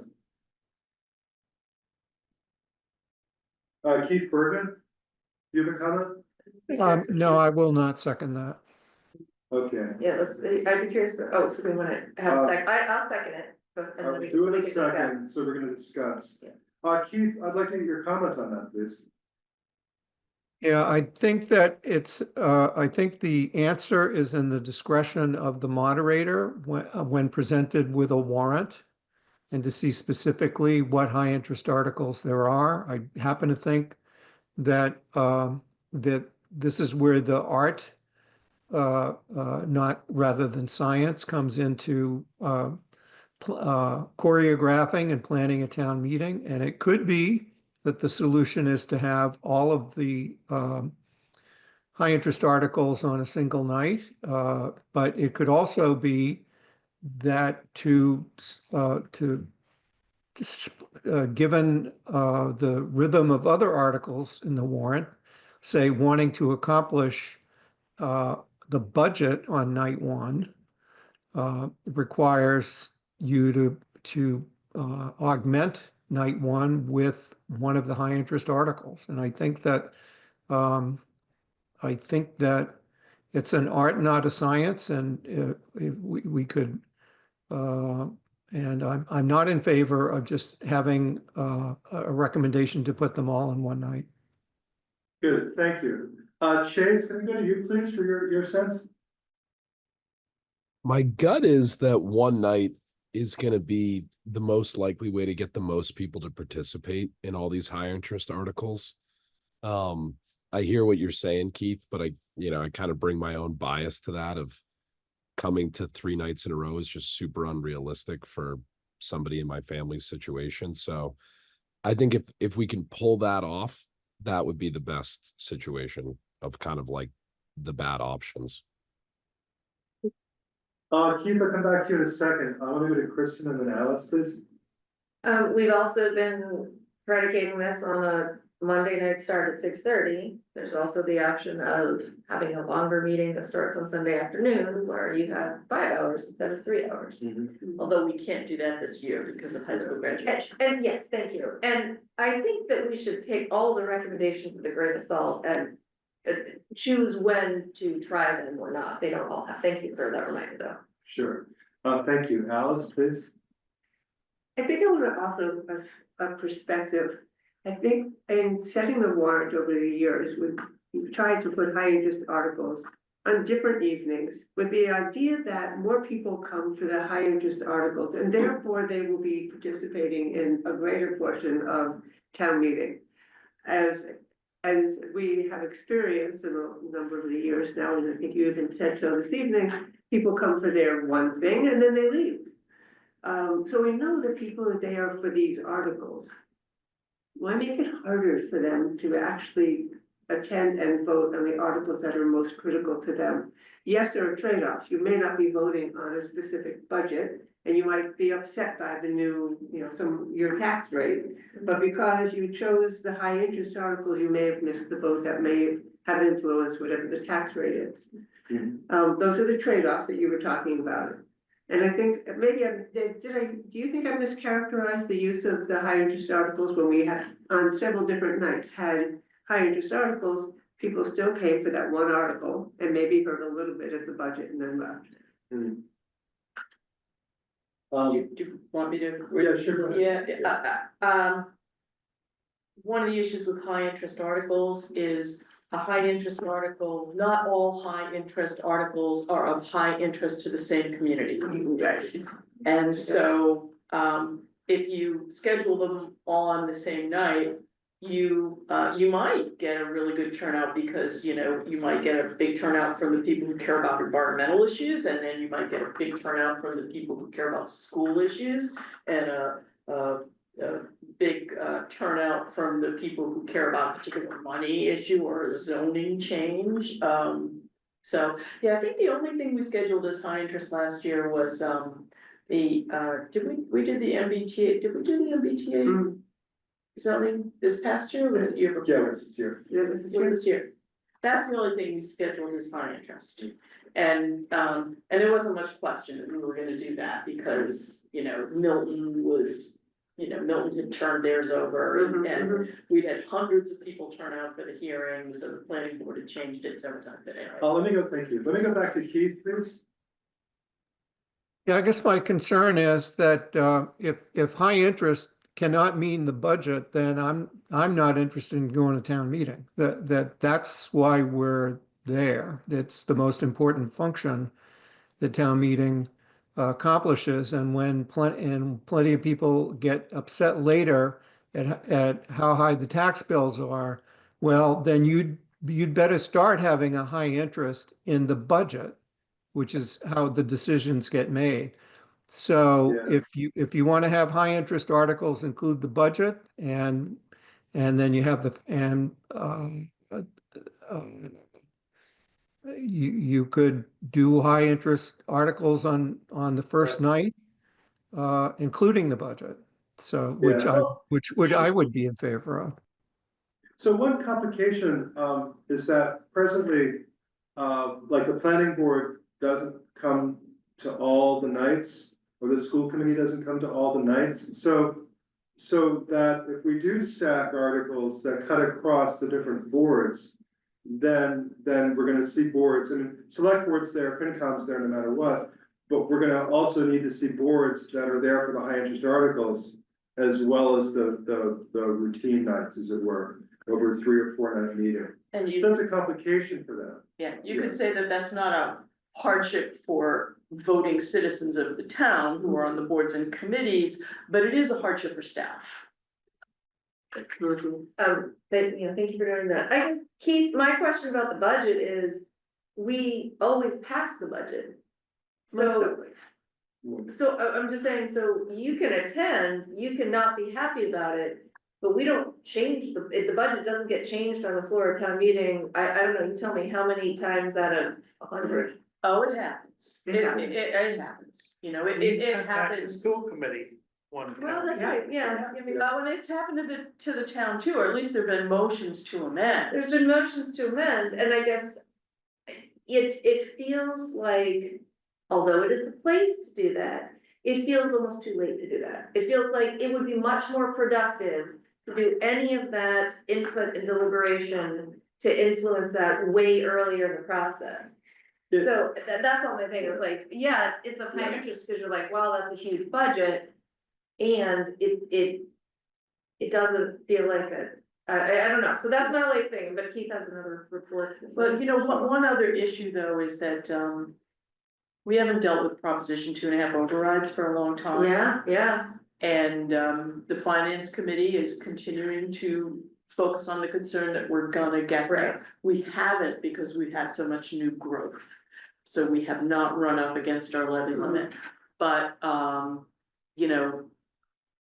All signals point to running into the levy limit, and when you get there, then the votes on the budget become very different. enterprises. Absolutely. Yeah. Mhm. So, the problem that we're trying to solve with stacking high interest articles is to make it, easier for voters to budget their time if they want to be more selective about attending town meeting. That's the problem we're trying to solve by stacking, right? Mhm. Is so is a better motion that we want the moderator to prioritize, making it easier for voters to be more selective about their attendance at meeting?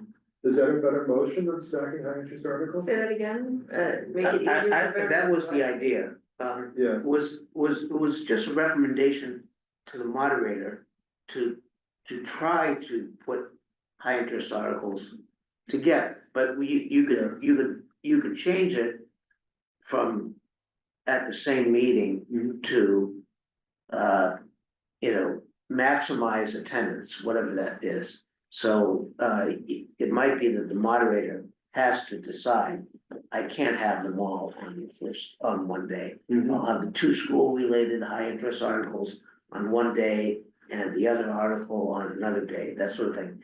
But the point is to recommend to the moderator that they maximize the opportunities to put high-interest articles together. But I agree, going to the purpose is important. Yeah, it's blah, blah, blah, so that, right, and the so that is that voters may, be more selective about participating in just part of town meeting.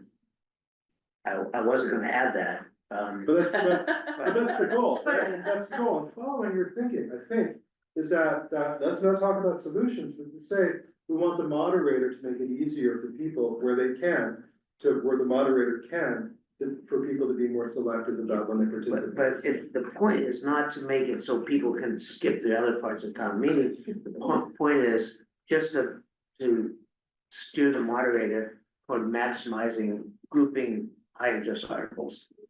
Well, would that be- Scheduling high interest Well, articles. can we just define this term? It's one thing that's exploding and it's bothering me. We're calling these high interest articles because there are certain articles that the moderator calls as high interest articles. But there are articles that bubble up to be something that the citizens feel are Right, high interest, but may not have reached the level of the town government yet, or, select board. Ellen Garrison is one. But these are the citizen petitions, things that people bring to town meeting because they are hot about something. I can clarify, I think, it's simpler than that, it's that articles that are taken up by the meeting outside of the warrant order. No, those are in the warrant, citizen petitions. No, It's they're like in the saying warrant, to right, want, but, like, article number 25, real hot one, let's look at that first on Tuesday night. Even though we've got articles 7, 8, 9, and 10 before that, and articles. Well, that's 12. pre-scheduling time. That's what we're talking about, is how you pre-schedule in articles that Right, people will be engaged in, or you Right. think. but I'm talking about the meeting order versus the warrant order, right? And then the moderator determines the meeting order, and the choices that the moderator makes about the meeting order are to serve, making it possible for more voters to attend just for a portion of meeting. Not quite. I mean, like, the moderator is deeply involved in ordering the warrant itself. Right, And during the meeting can look at rearranging the structure of the meeting and set the rules in advance. But if we think about, I was just looking at defining the terms. Very few articles are actually classified as high interest articles. Many more articles are, but they haven't risen to that level of being right, set at a certain hour and a certain day. right. And I think we only have one or two high interest articles at town meeting each year. I mean, sometimes we have none. Right. So but I'd like to say two things. There are many things to balance when you're scheduling the order of the warrant. And, something has to go last. And whatever goes last is gonna get, Dogs in the cemetery. so. There are many things to balance. You do have that consideration of, we gotta do the budget. It's the most important thing that we have to do. We have to do all those appropriations so that the town can go to DOR and set our tax rate. We have to do our zoning articles, when the zoning, when the planning board, brings them. And we try really hard not to make the school department people be at town meeting multiple nights, especially because in our district, they also have to go to another town meeting. And we have Middlesex that's gonna be in 10 town meetings, right? And it's rough on the planning board, personnel and on, and other folks like, you know, the light plant people and so forth, and the public works people. So, you know, if they have to be there all the, so we try to consider that when we are grouping the articles on the warrant. One thing I'll be interested in is whether you think, there are some towns that put all the citizen petitions on the last night of the meeting. We don't do that because we haven't done that historically, because we like to have them mixed up with the other articles. So that they aren't being treated as second-class articles for one thing, but also so that thematically, if it's about electricity, they should be with the light plant articles, you know, or if it's about zoning, it should be with the planning board articles, so we try to do that. I think it's really important to protect people's expectations. Our general expectations are we're gonna take stuff up in the order in which it's in the warrant. And people do care about some articles and not about others, so they watch. And they will check, you know, what I really care about is Article 42. So I wanna know how far they got on the first night, cause I'm not going for the budget, cause I'm fine with the budget, but I really care about Article 42. So you wanna know, is it gonna come up on night 2? And so you might really pay attention to that, and you count on everything going in order. So we don't mess with the order once we're at the meeting. So if there's a pre-scheduled article, so we can publicize it in this year, it'll be in the briefing book. So everybody knows that it's there, because otherwise you defeat people's expectations about what's gonna happen. And that's why I will require a 2/3 vote when somebody tries to take something out of order and put it earlier, because people are here and we wanna take this up now. So it was really clear to me that the middle school, the recommendation on naming the middle school article was very high interest in the community and creating a lot of tension. On the other hand, it's a strictly advisory article. Town meeting did not actually have authority over it. I think that's an entirely appropriate use of town meeting. It's a place where the community can air things it wants to talk about and speak to its elected officials. And there's nothing wrong with that, in my view, even though it sometimes ticks off the elected officials. But there were a lot of people who entreated me to schedule that article as a high interest article. And I didn't, because I felt that because it was an advisory article, I shouldn't schedule it as a high interest article. It just didn't feel right. Discretionary decision.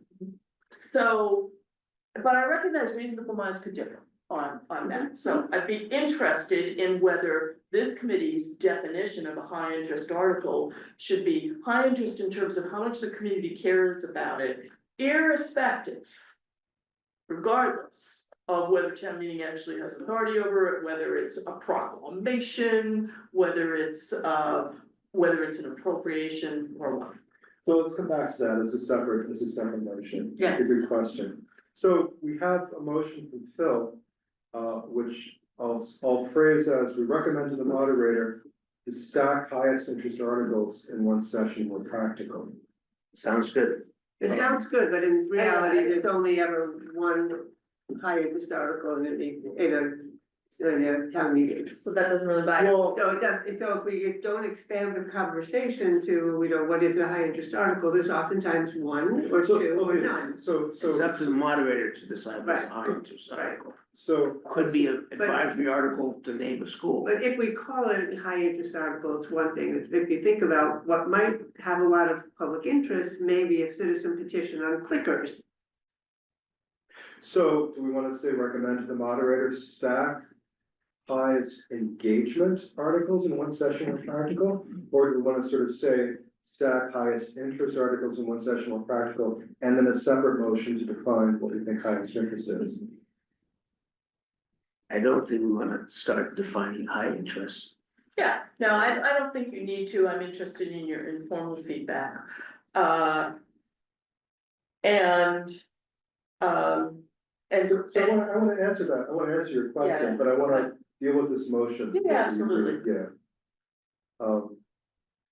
I mean, Because if we start defining what we think are high interest right now, that may or may not apply a year from now. yeah, Let the moderator figure out, I mean, we're just giving advice to the moderator anyways, because the moderator controls the meeting. Right, So, we just don't wanna get into today's definition of high interest. so, okay, so do we recommend to the moderator to seek to accommodate voters who want to pick and choose what portions of meeting to attend? Mm-mm, And we forget about highest interest? No, no. no. No.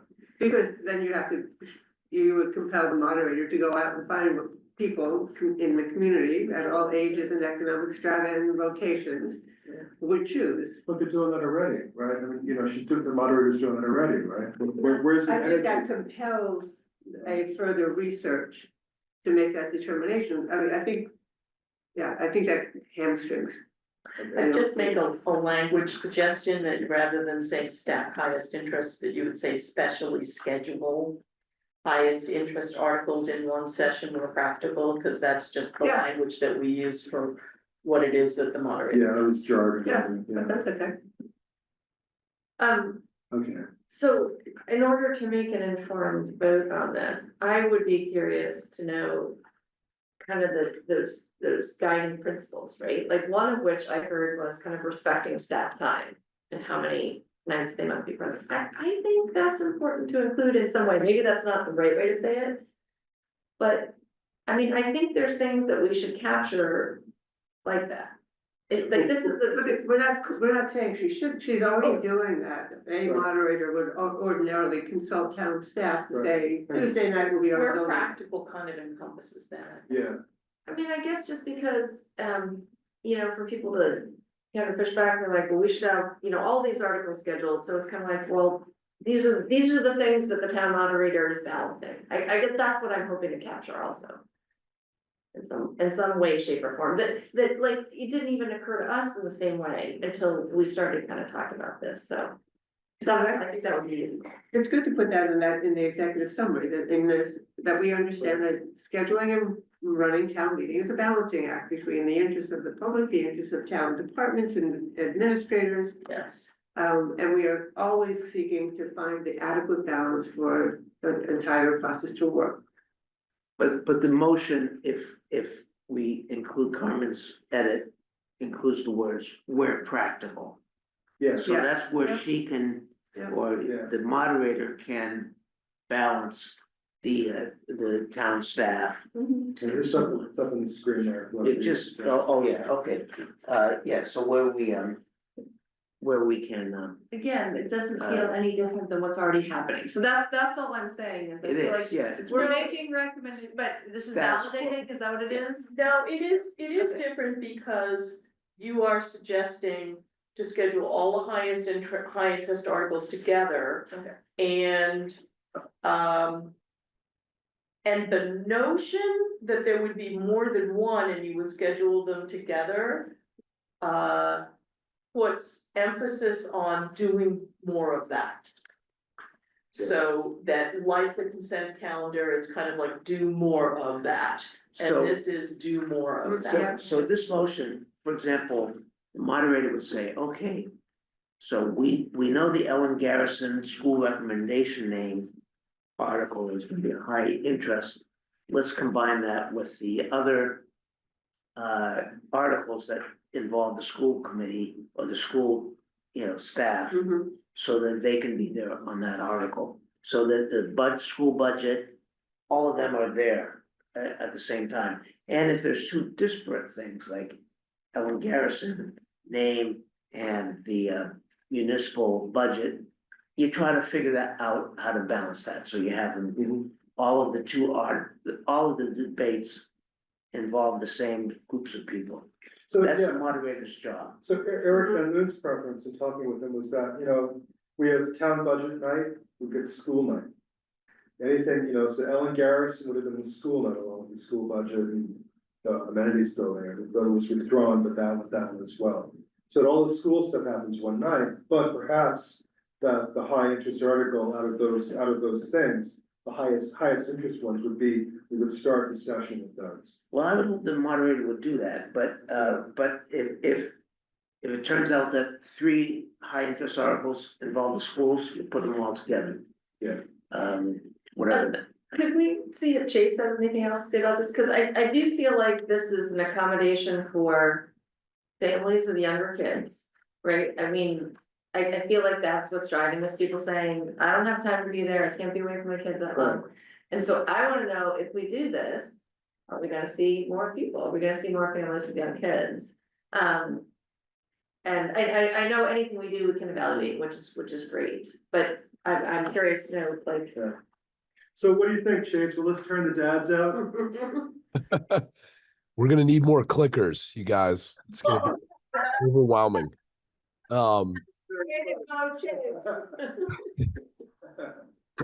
No, I mean, listen, I think what would be really tough is if we had a situation where there was legitimately multiple high interest articles that appealed to family demographics, and then they found themselves in a position of trying to come 3 nights in a row. I mean, there's no scenario in which that's going to maximize attendance, because it's just really hard to do that. That being said, I don't know that necessarily stacking them would by itself drive greater attendance, just in and of itself. But I do think that regardless of the way families feel, my gut says the high interest things should be consolidated so that people can make the choice to come in a convenient way that is just more realistic for everybody, families especially. That's my gut. It's like headliners. Yeah, marquee.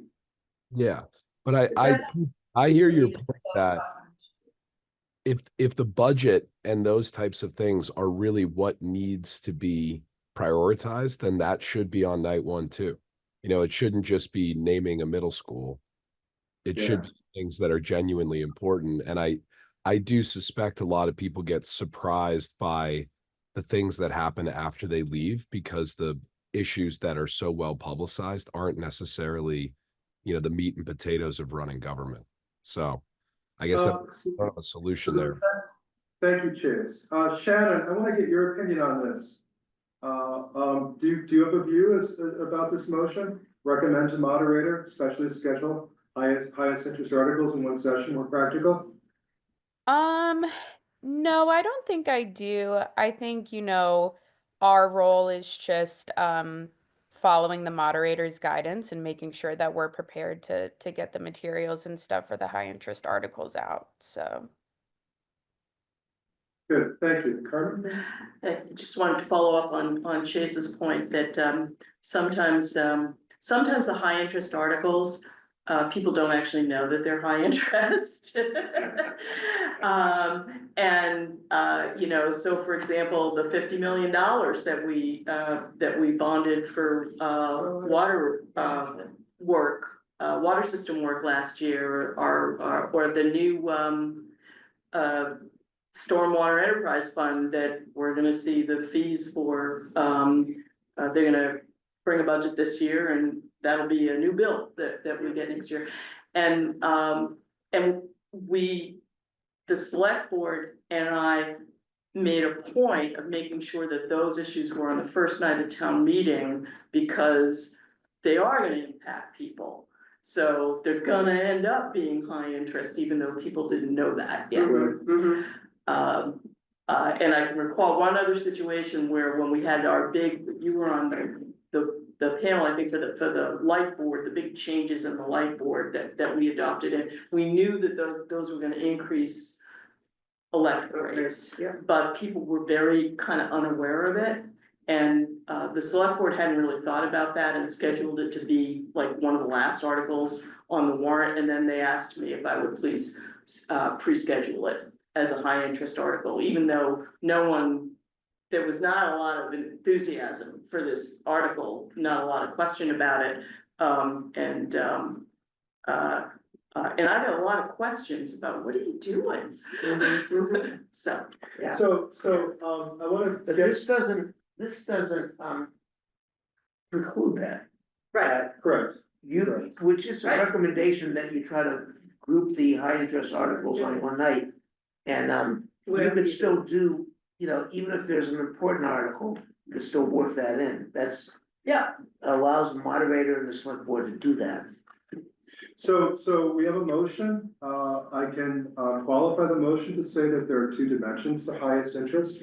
One is in terms of potential impact, like the $50 million fund. yeah, Another dimension to highest interest is engagement.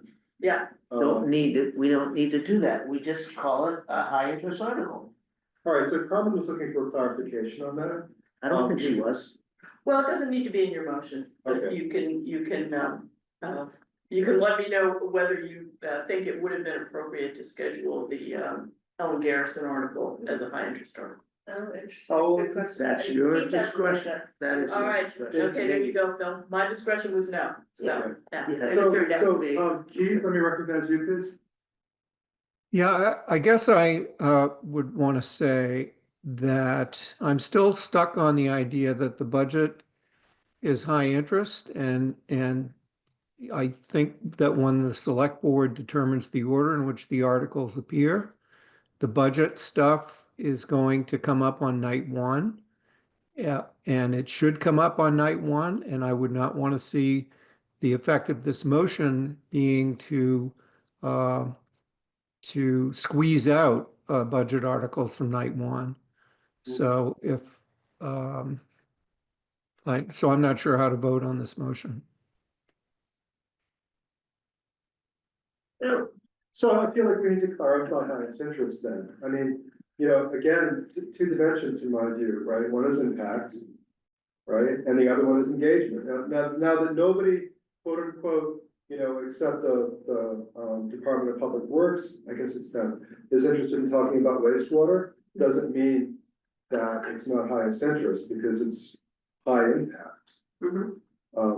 You know, when we talk about, hey, we want to get more people to participate, it's the things that have high engagement that we want to clump together. But when we talk about significance, you know, it's the impact. So, I mean, we've been talking about how to get more people to come out, and that reflects highest interest in terms of engagement, right? But, you know, so I think what you just said, Phil, I don't want a recommendation that, you know, says that the moderator should prioritize engagement over impact. This is just a recommendation to the moderator anyways. And, I think the word high engagement, high interest is within the moderator's discretion. It could be the budget, probably should be the budget most years, but maybe it won't be, because maybe the budget is just entirely agreed on. But the way the budget goes is FinCom makes a recommendation, the town tries to fit within it. Sometimes it doesn't, sometimes it does, same with the schools. And when the schools or the town doesn't meet the FinCom recommendation, then it's a high interest. But sometimes there's no interest because everybody agrees. So I think it's up to this should just be up to the moderator to decide which are the ones he or she are gonna schedule as high interest. And, you know, I think it's it is difficult for the moderator to make that decision, because some things turn out after the fact, when you realize how many things just got voted on that had a budgetary impact, therefore our tax rate goes up, as we see happening in the discourse this year. People are worried and concerned about the rates that they're paying in their taxes, but each individual article probably would not have risen to a point of being a high interest article. But the synergistic impact of all of the new costs tend to be for a lot of people. We have a long history of voting for town budget year after year. There's been almost a strong, practice of voting for the school budget, some exceptions. And it's up to the moderator to figure that out.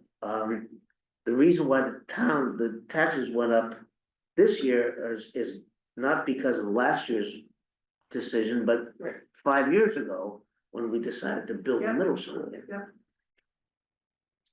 Are we ready for a vote on this motion? I mean, I almost would like to think about it some more, I don't know at the next meeting, but I know it's nice to get things done. Well, so what we're thinking about it some more too. I mean, what's the information that we don't have that we want to That's a good get? question. I'm still hung up on the fact that I feel like we're not actually making recommendations, we're just saying, keep doing the job of the moderator. That's all, so, and maybe that's, again, what we conclude is that. You know, a lot of these influences are just really up to the moderator, and the way to influence that, town is to vote for moderator. So, boy,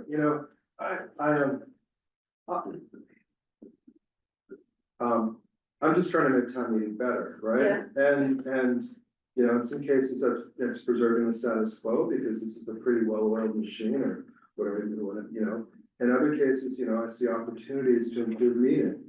And the way that those opportunities are manifest has been making recommendations to the moderator, the select board, whoever.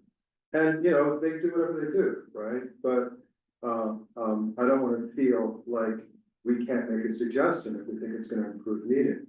Ultimately, it's the moderator's decision. We recognize how complicated it is, how dynamic it is to run the meeting. But, we signed up to help. And so I don't wanna sort of like, censor myself, because it's the moderator's decision. I think we're trying to improve things. So, if we're ready to make a recommendation, make a motion, then we'll vote on a motion. We can do it. If we're not ready, we can table it. I think that's a good question, like what other information do I need, and I don't know if it's just more time to Yeah, consider, but that's a good question. so, Alice, what do you think? Are we ready to vote on this, or do you wanna table it? No, I think we can vote, we can recommend that. Make a recommendation to the moderator that she consider scheduling high interest articles all in one session where practical. Good, okay. I'll conclude discussion and I take a vote on this. We'll go around the room and then we'll go online. Kristen Haggerty, please. I just did it one more time. Go last. Okay, go last. We'll Interested go upset. slowly. Alice Coffin, please. Yes, Okay, Phil, please. Yes. Let me go to Keith Bergman online, please, Keith. No, Let me go to Chase Thompson, please, online.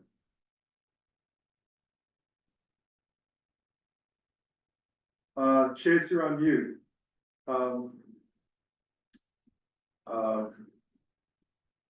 have a good night, I you was gonna time. say, it's like- Yeah, it could be good night in time, huh? Chase, you there? I am sorry. Yeah, Yes. that's okay. All good. So we're just voting on this motion. Recommend to moderator, especially schedule highest interest articles in one session for practical. You can say it slower if you want. And Yes. good. Eric Moore, yes. And then Kristen Haggerty, I just don't know how often this is gonna be practical, so, But that's the. I know. This is where practical. It's a change in the current practice as it was discussed. To try it. yeah, and then I appreciate that we would try it and evaluate it and then see.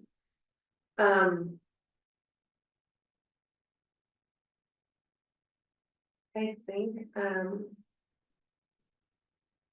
gonna say no. good, very good, thank you. So that passes, we do have a quorum still, and that passes 4-2. So we're just after 9 o'clock, 1 second please, David, we're just after 9 o'clock, we have a whole other section of the agenda to get through. We can keep going, or we can move towards wrapping up. How much energy do we have to stay on? I do not have a lot, But what was the last one? We have another 45 minutes of talking to do, so, The pace of deliberation. yeah, deliberation changes, I yeah. cannot do that. Okay, so, I'll adjust our schedule, our agenda and figure out how to get that in. Carmen, maybe you and I can talk offline to figure out when to talk. I'm gonna move towards concluding. I'm gonna recognize David Allen concisely, please. I didn't hear. Yeah, David? So clearly, I should have kept my mouth shut while you were in the middle of a motion, but let me notice that if I can put it in operation research terms, the objective function here was get more folks to town meeting. Let me introduce the notion of quality of attendance. And to be clear, on the extreme end are the folks who get rustled up by their parent teacher group to come in and be bodies so there can be a vote at the end. You'll understand, I do not see that to be quality of attendance. That's just to push a vote. I do notice that when you have such things going on, there's folks on the other side of it, they're welcome to rustle up those votes as well. So maybe you do get some representativeness, and I'm not sure about that. But the point is, the other folks who come actually speak up.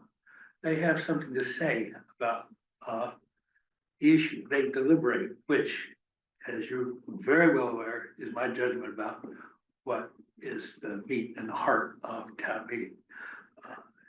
Otherwise, why have a town meeting? Why not just go to the polls if you can't discuss, debate, deliberate these things? You're hearing me. I'm suggesting that an objective to just get bodies there ain't quite got to what matters here, okay? And of course, that goes back to a much larger issue that you got on your engagement group too. People coming because they're citizens and it's their part and making a democracy work. Democracy is citizens governing themselves.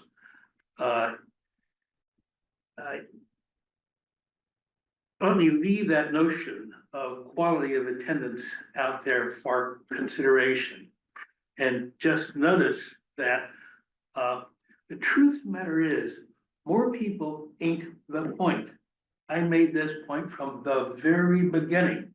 Representativeness is the point. We are not going to get 17,000 people at town meeting. We're not gonna get 5,000 people. We're not gonna get 2,000 people. What's at issue is representativeness. So the decisions that come down represent the choice of the electorate.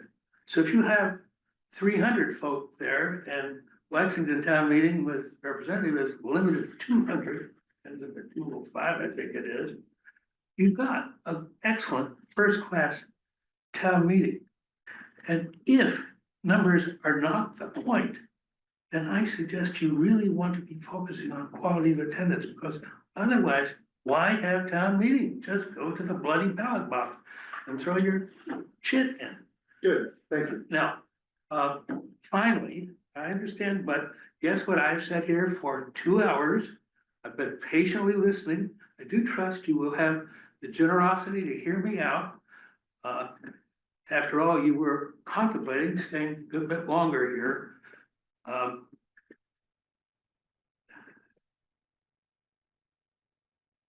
Notice something that if, and I believe the answer is when there's remote participation, this objective of serving the 30 and 40 somethings who can only commit one night away, it goes away. They can sit in front of their computers if we have remote participation. They'll have to find enough time, I grant that part of it. And we're not there yet, but let me report, not only did David Carr and I get down to Westford and sit down with the citizen petitioner, but happened to get introduced to vice chair of the select board, and I can report things are moving along there.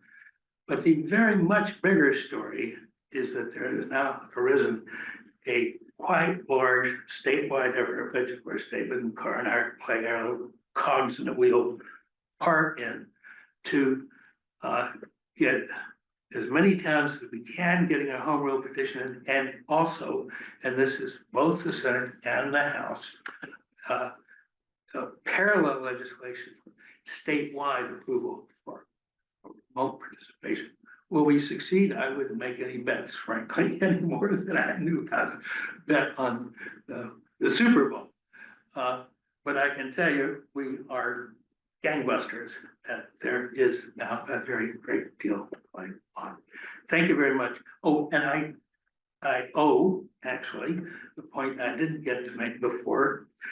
I'm quite struck by yours, Kristen, that what you're doing is really for, your word was skeptics. Let me put it in my terms, the folks who are not fans of town meeting, folks who are detractors of town meeting.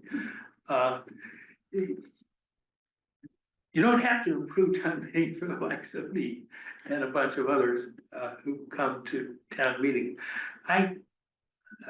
I think you went straight to it. I think you're exactly right. And I encourage you to have that in your mind as you put your report together. I won't go farther on that, except to notice that if that's where you're going, you were talking about the report, whether or not there'd be an executive summary and so forth. How about, as executive summary got included in the, I forgot, the briefing book.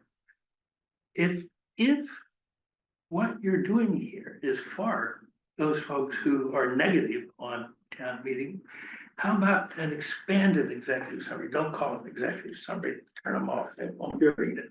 But an expanded document, which does get printed in some numbers, just not so many pages.